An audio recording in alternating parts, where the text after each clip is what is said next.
প্রিয় শিক্ষার্থীরা, সবাইকে শুভ সকাল। তোমরা কেমন আছো? আশা করি সবাই ভালো আছো। তো আজকে আমাদের পাঠের বিষয় হচ্ছে বৌদ্ধ ধর্ম ও নৈতিক শিক্ষা। তো আজকে এই পর্বে আমরা যে অধ্যায়টি করব সেটি হচ্ছে তোমাদের পঞ্চম অধ্যায়ের মধ্যে সূত্র ও নীতিগাথা। কেমন?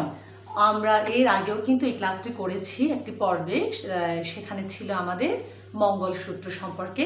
তো আজকে আমরা শিখব দণ্ডবর্গ নিয়ে। হ্যাঁ, তো তোমরা সবাই বই খুলো এবং খাতা কলম রেডি করো।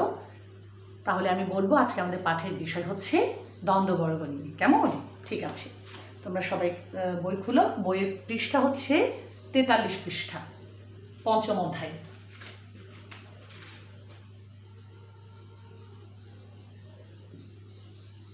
সূত্র ও নীতি গাথা, পেজ হচ্ছে 43। তোদের পৃষ্ঠা অর্থাৎ পেজ হচ্ছে 43। প্রথম যে পাঠ 5-এর মধ্যে যেটি আছে সেটি হচ্ছে দণ্ডবর্গের পটভূমি। ওকে, তাহলে আমরা লিখব দণ্ড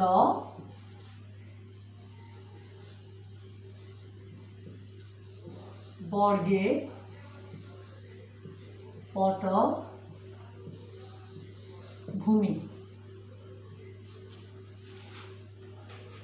পাঠ 5। আচ্ছা, দ্বন্দ্ববর্গ এটি কোত্থেকে এলো? হ্যাঁ, এখন এই দ্বন্দ্ববর্গের পটভূমি জানার আগে আমাদের জানতে হবে যে দ্বন্দ্ব মানে কি। অর্থাৎ দ্বন্দ্ব শব্দটি শুনলে আমরা সবাই কি হই? একটু ভীত সন্ত্রস্ত এই টাইপের হোক, কারণ আমরা জানি দ্বন্দ্ব মানে হচ্ছে কি শাস্তি প্রদান। তাহলে এই যে যারা অন্যায় করে, অপরাধ করে, তাদেরকে যে শাস্তি দেওয়া হয়, এই শাস্তির ভয়ে সবাই কিন্তু ভীত থাকে। এখন যদি বলা হয় যে অন্যায়কারীকে শাস্তি তার ক্রিয়াকর্মের জন্য, তার কর্মের জন্য যদি তাকে শাস্তি প্রদান করা হয়, অনেকে আমাদের ধারণা কি তার অপরাধ প্রবণতা কমে যাবে। কিন্তু এক্ষেত্রে বৌদ্ধ ধর্মীয় বিষয়ে অর্থাৎ ভগবান বুদ্ধ যেটা বলেছেন, অপরাধ প্রবণতা কমিয়ে আসার পরিবর্তে দেখা গেছে কি অপরাধ অনেক ক্ষেত্রে দ্বন্দ্ব কি হয়? বাড়িয়ে দেয়, অর্থাৎ অপরাধ প্রবণতাকে আরও বেশি বাড়িয়ে দেয়। যেমন এক নিরপরাধ ব্যক্তি যদি ভুলবশত যদি তাকে শাস্তি প্রদান করা হয়, তাহলে যিনি শাস্তি দেবেন তারও অজান্তে অন্যায় হয়ে যায় এবং এই কর্ম তাকে ভোগ করতে হয়। এবং যখন জানেন যে এক নিরপরাধ ব্যক্তিকে শাস্তি দেওয়া হয়েছে, তিনি নিজেও কষ্ট পান এবং যে শাস্তি ভোগ করছে সেও কষ্ট পায়। এজন্য ভগবান বুদ্ধ ধর্মপদের 10ম অধ্যায়ে দ্বন্দ্ববর্গ সম্পর্কে চমৎকার বর্ণনা দিয়েছেন। অর্থাৎ কোথায়? ধর্মপদের 10ম অধ্যায়, ধর্ম পদে 10ম অধ্যায়ে দণ্ডবর্গ সম্পর্কে বিস্তারিত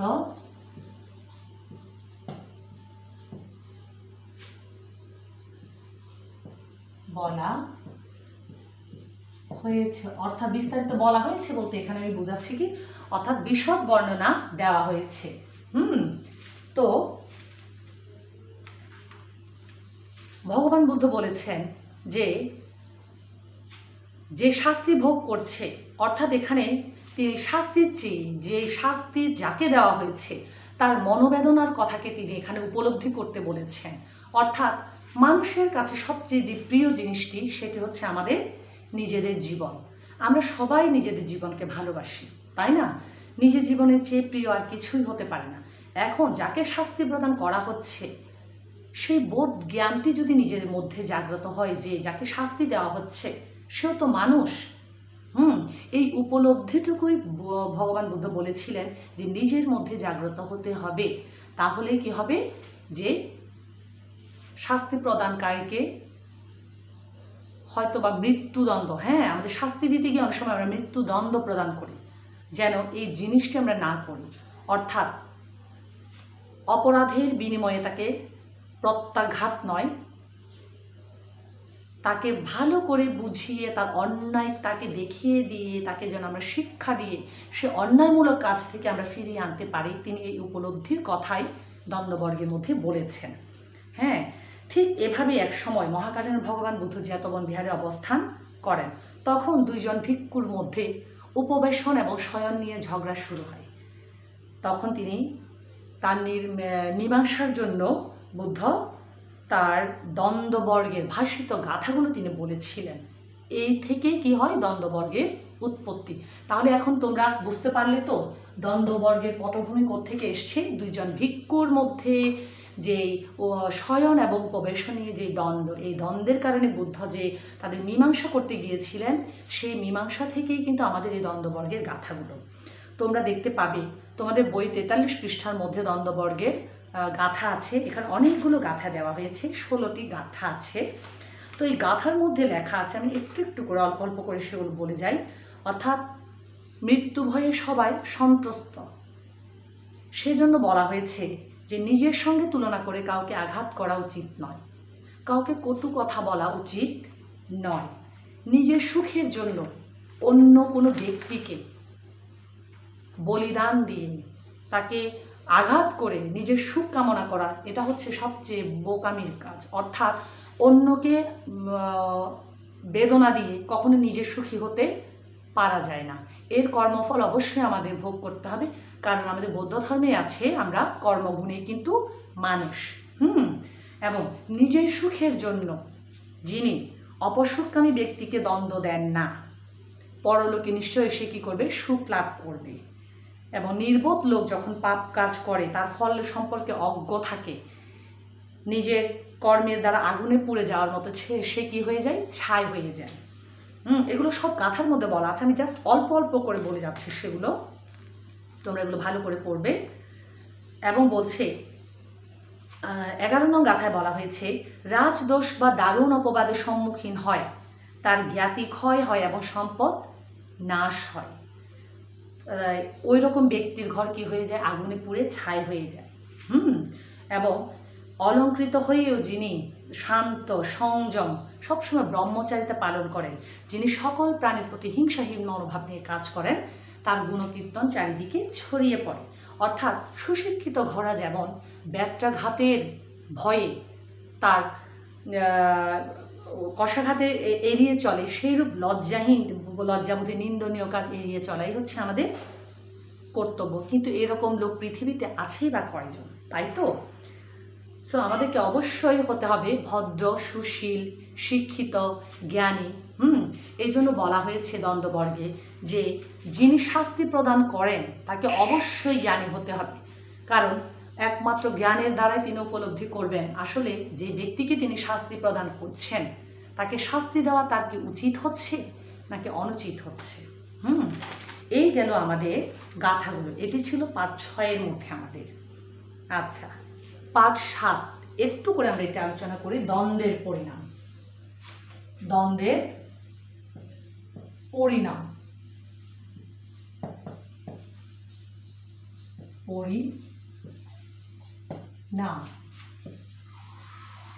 পাঠ 7। আচ্ছা, দ্বন্দ্বের পরিণাম কি হতে পারে? বলছে জীবন সকলের কাছে প্রিয়, জগতে সকল প্রাণী মৃত্যুর ভয়ে দ্বন্দ্বকে ভয় পায় এবং নিজের সুখ স্বাচ্ছন্দ্যের জন্য দুর্মতি পরায়ণ ব্যক্তি অপরকে দ্বন্দ্ব দ্বারা আঘাত হত্যা করে। কিন্তু দ্বন্দ্ব প্রয়োগে কি প্রকৃত সুখ অর্জন করা যায়? অর্থাৎ আঘাতের বিনিময়ে প্রত্যাঘাত করা, এটা কি আমাদের আদৌ কি আমাদের নীতির পর্যায়ে পড়ে? আমাদের সবসময় চেষ্টা করতে হবে কি যে দুর্নীতি পরায়ণ ব্যক্তি, নিরপরাধ ব্যক্তি, কল্যাণ মিত্র ও সাধু ব্যক্তিকে দ্বন্দ্ব প্রয়োগ করে বা মিথ্যা নিন্দা আরোপ করে দ্বন্দ্ব পরিণাম যেই 10বিধ দুঃখজনক অবস্থার অন্যতম অবস্থা প্রাপ্ত হয়, সে অবস্থাগুলোই বলছে। অর্থাৎ অন্যায়ভাবে কাউকে শাস্তি দিলে সে শিরপীড়া এবং নরক যন্ত্রণা ভোগ করে, সে উন্মাদ, রোগগ্রস্ত এবং কি হয়, পক্ষাঘাতস্থ, চক্ষুহানি, মেরুদণ্ড বিকৃতি, কুষ্ঠরোগ, বিভিন্ন বিভিন্ন কি 10বিধ যে আমাদের যে নরক যন্ত্রণা বলে, এগুলো ভোগ করতে হয়। অর্থাৎ তার সম্পদ নষ্ট হয়ে যায় এবং তার গৃহ আগুনে পুড়ে ধ্বংস হয়ে যায়। এ কারণে বলা হয়েছে যে দ্বন্দ্বের পরিণাম, অর্থাৎ তাকে 10বিধ যন্ত্রণাদায়ক দুঃখ ভোগ করতে হয়। তো আমাদের উচিত হবে সকল জীবের প্রতি হিংসা না করে তার প্রতি আমাদের মৈত্রীভাব জাগ্রত হওয়া, মৈত্রীপরায়ণতা পোষণ করা। তবেই আমরা কি হব, এই মৃত্যুর পরে যে মানুষের যে সুখ, অর্থাৎ যে নির্বাণ সুখ, সেটি আমরা লাভ করতে সক্ষম হব। তাহলে এই হচ্ছে আমাদের দ্বন্দ্বের পরিণাম। এখন তোমাদের বইয়ে পাঠ 8-এর মধ্যে আছে মঙ্গলসূত্র ও দ্বন্দ্ববর্গের শিক্ষা। আচ্ছা, এটি একটু আমরা দেখে নিই।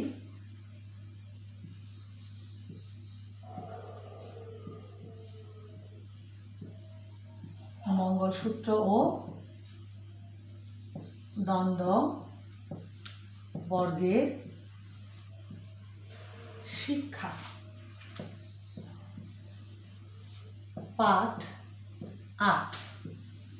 আচ্ছা, এই যে মঙ্গলসূত্র, এর আগে আমরা বলেছি যে মঙ্গলসূত্রের মধ্যে কি বলা হয়েছে, মৈত্রী, সেখানে বলা হয়েছে মৈত্রীভাব পোষণ করা, স্ত্রী পুত্রের খেয়াল রাখা, পুত্র কন্যাগণের দেখাশোনা করা এবং সকল প্রাণীর প্রতি হিংসা মনোভাব ব্যক্ত না করা, এই সুখ দুঃখ সর্বক্ষেত্রে চিত্তকে স্থির রাখা, লোভ হিংসা থেকে মনকে দূরে রাখা, এই সমস্ত জিনিসগুলো হচ্ছে উত্তম মঙ্গল।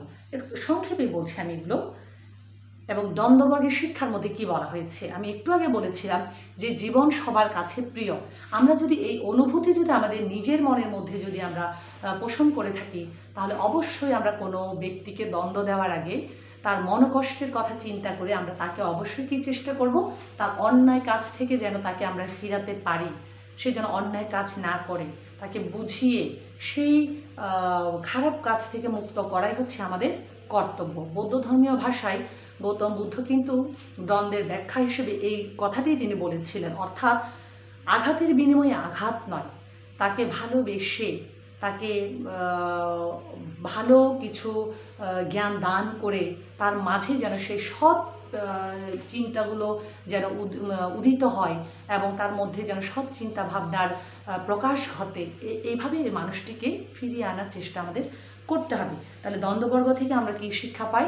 কটু কথা না বলা, নিন্দা না করা, মানুষকে হিংসা না করা, লোভ লালসা থেকে দূরে থাকা, যা অর্থাৎ ক্ষমাই কিন্তু মহত্বের লক্ষণ, অর্থাৎ ক্ষমাশীল দৃষ্টিতে দেখা। তাহলে কি হবে, আমাদের আত্মসংযম, সহনশীলতা, মৈত্রী এবং ক্ষমা অনুশীলন বাড়বে এবং এগুলো আমাদের করাই উচিত। এই হচ্ছে দ্বন্দ্ববর্গের শিক্ষা। তো প্রিয় শিক্ষার্থীরা, তাহলে আজকে আমরা শিখলাম দ্বন্দ্ববর্গের পটভূমি, দ্বন্দ্ববর্গের পরিণাম এবং দ্বন্দ্ববর্গের মঙ্গলসূত্র এবং দ্বন্দ্ববর্গের মধ্যে কি তোমার শিক্ষাটি। ওকে, আচ্ছা, আমি একটু করে এখন একটু উদ্দীপক তোমাদের মাঝে আমি একটু করে বলে, যদিও বা এটা লিখতে একটু সময়ের দরকার হবে আমার।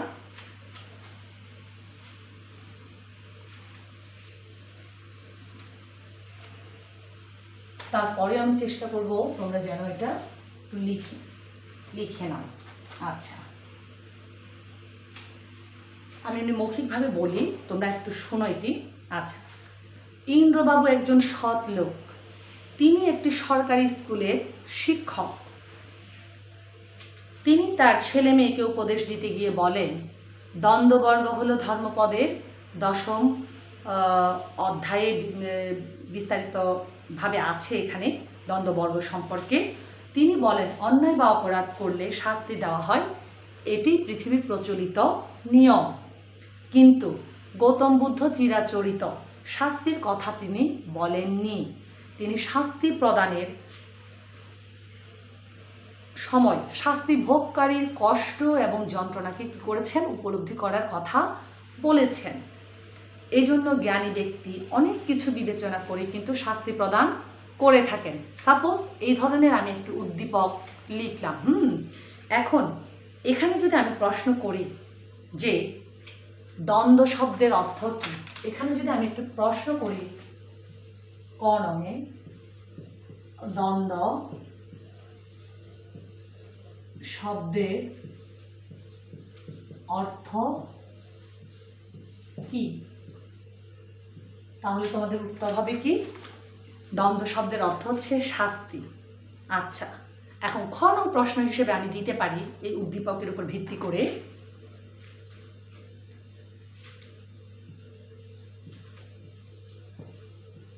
বুদ্ধ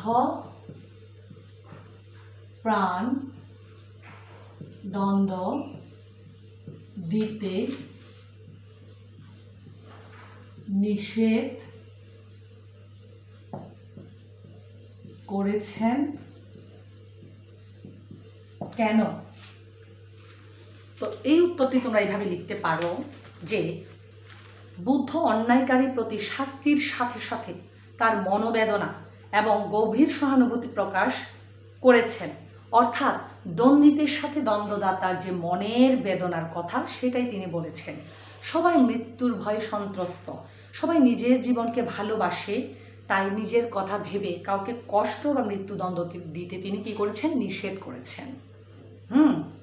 এখন গ নং প্রশ্ন হিসেবে করা যায় যে উদ্দীপকে উল্লিখিত দ্বন্দ্ববর্গ থেকে 3টি গাথা বা 4টি গাথা উপস্থাপন করো।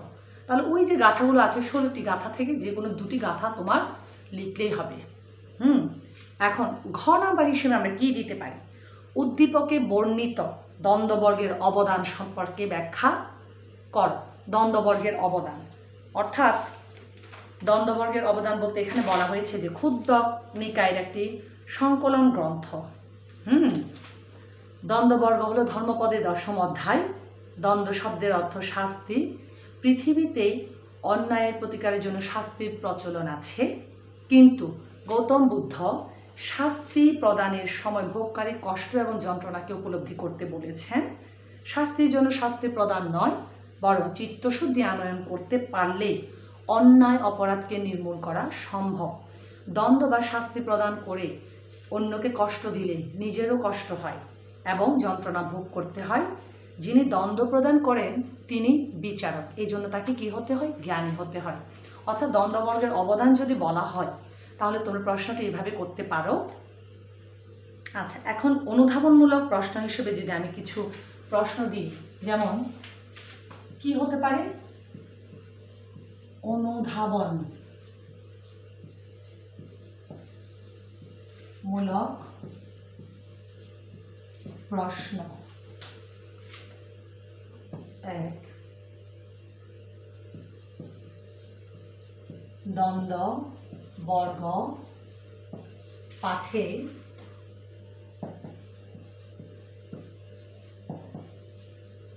গুরুত্বপূর্ণ শিক্ষা লাভ করা যায় কেন? শিক্ষা লাভ করা যায় কেন? দ্বন্দ্ববর্গ পাঠে গুরুত্বপূর্ণ শিক্ষা লাভ করা যায় কেন? এই পৃষ্ঠা, এটির উত্তর তোমরা 47 পৃষ্ঠা থেকে দিতে পারো। 47 পৃষ্ঠায় আছে, অর্থাৎ তোমাদের বইয়ে 47 পৃষ্ঠার মধ্যে এটির ভালোভাবে দেওয়া আছে এটির উত্তর, তোমরা এভাবে দিবে। যেমন 2 হিসেবে আরেকটা অনুধাবনমূলক প্রশ্ন করছি আমি। দ্বন্দ্ব বর্গের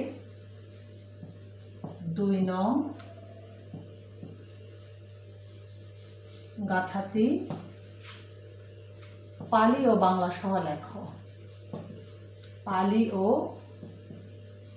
বাংলা সহ লেখো। অর্থাৎ অনুধাবনমূলক প্রশ্ন হিসেবে এভাবে প্রশ্ন আসতে পারে যে দ্বন্দ্ববর্গের 2 নং গাথা, সেটি 3 হতে পারে, 4 হতে পারে, হ্যাঁ, কিংবা 5ও হতে পারে। অর্থাৎ এভাবে কিছু প্রশ্ন হতে পারে তোমাদের। ওকে, তো আমার প্রিয় শিক্ষার্থীরা, আজকে আমাদের সূত্র নীতি গাথার মধ্যে এই অধ্যায়টি আমরা বলতে গেলে এক পর্যায়ে আমরা শেষ করেছি। তো আমি বলবো যে এরপরেও যদি তোমাদের কোনো অসুবিধা থাকে, তোমরা আমাকে ফোন করে আমাকে জিজ্ঞেস করতে পারো, আমি উত্তরগুলো তোমাদের দেওয়ার চেষ্টা করব, তোমাদের বুঝিয়ে দেওয়ার চেষ্টা করব, অথবা তোমার কমেন্টসের মাধ্যমে আমাকে জানাতে পারো। তো তোমাদের পড়া হিসেবে থাকবে, লিখে নাও তোমরা, তোমাদের পড়া থাকবে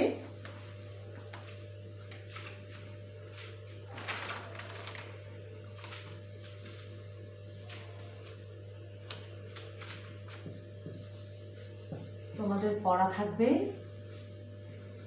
5ম অধ্যায় থেকে।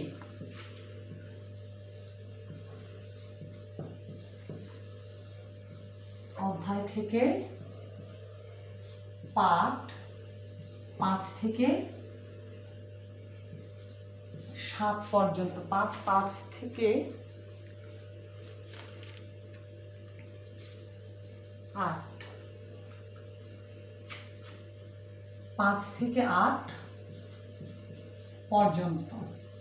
ওকে, তোমরা এটা অবশ্যই পড়বে ভালো করে, আর যে প্রশ্নগুলো দিলাম ওগুলো ভালো করে চেষ্টা করবে, কেমন? এরপরেও যদি সমস্যা থাকে আমি আবারও বলছি, তোমরা অবশ্যই নির্দ্বিধায় আমাকে ফোন করে তোমরা জানতে পারো তোমাদের যে কোনো অসুবিধা।